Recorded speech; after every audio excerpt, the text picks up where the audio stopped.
I would like to know, what do you think?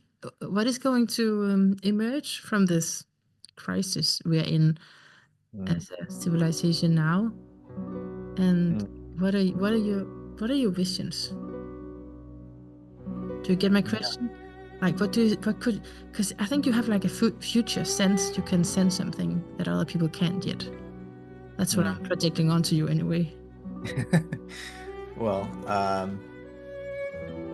I think we're going through a difficult time as a civilization right now, and I know Aquarians are supposed to be idealistic, but I think it might get worse before it gets better.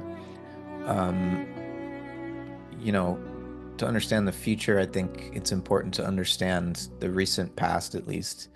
And it seems to me that much of the growth in the last century and a half or so, both in terms of population, in terms of the growth of the economy, the tremendous advances in technology, um, I think a lot of this is a function of what is called the petroleum interval.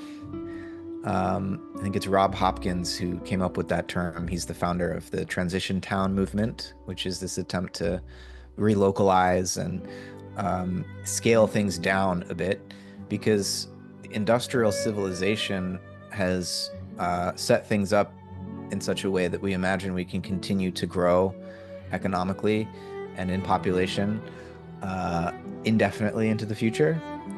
And I think that is an unrealistic expectation. And so the future, instead of things just getting bigger and faster and better, I think is going to involve some degree of contraction, coming back down to earth in a way, learning how to live more simply, but not necessarily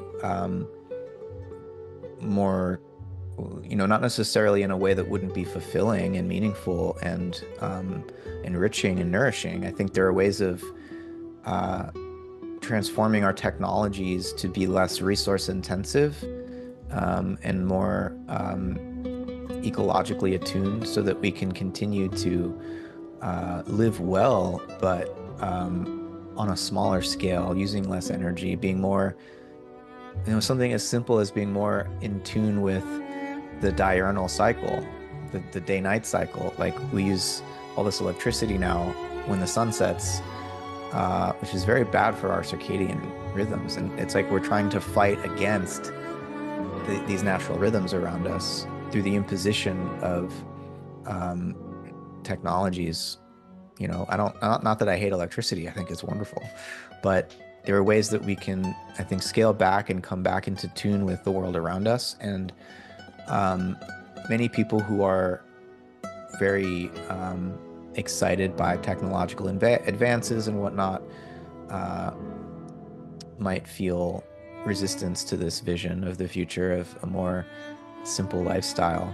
Um, but I think we'd actually be happier and more fulfilled if we didn't let the machines and the what is efficient for machines drive everything about our lives, where it's like we become human beings and the natural world become an afterthought if they're given any consideration at all, and all of our motivation is towards like making the machines more efficient and redesigning the earth and redesigning our lives so that the machines can work better. And why are we doing that?